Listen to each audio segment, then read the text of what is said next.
Hello. I know the problem in the Middle East. I know what the issue is.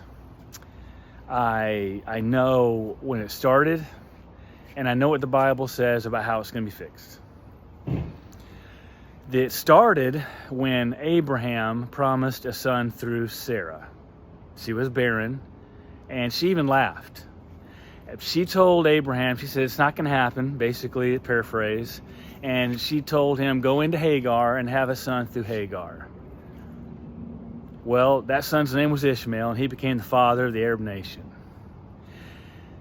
Well, God came through with his promise, and Sarah had a son called Isaac, and he became the father of the Jewish nation. They're cousins. The Arabs and the Jews are cousins. The issue is the Arabs believe it's their land because they're the firstborn, and the Jews believe it's their land because God promised it to them, which he did. And Galatians talks about this. If you want to talk about the free woman and the bondwoman and what all that represents, you go to Galatians. And this is not going to be fixed until after the tribulation and the millennial kingdom begins. The kingdom of heaven is the millennial kingdom.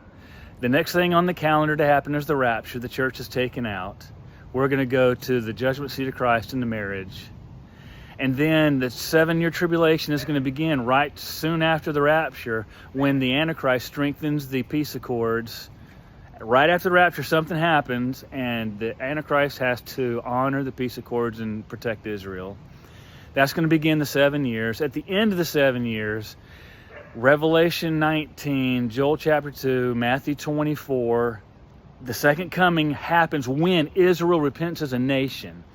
God's wife repents. That's what brings in the second coming. And then we have the goat nations who are being assembled. They're going to be cast. They're going to be destroyed. The sheep nations get to walk into the kingdom with Israel. And we, the church, are going to reign over the millennial kingdom with Israel for 1,000 years. That's it. That's what's getting ready to happen. God's going to get his wife back.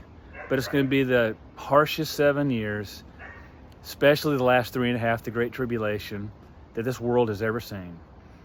Tell me what you think about this. I hope you're ready.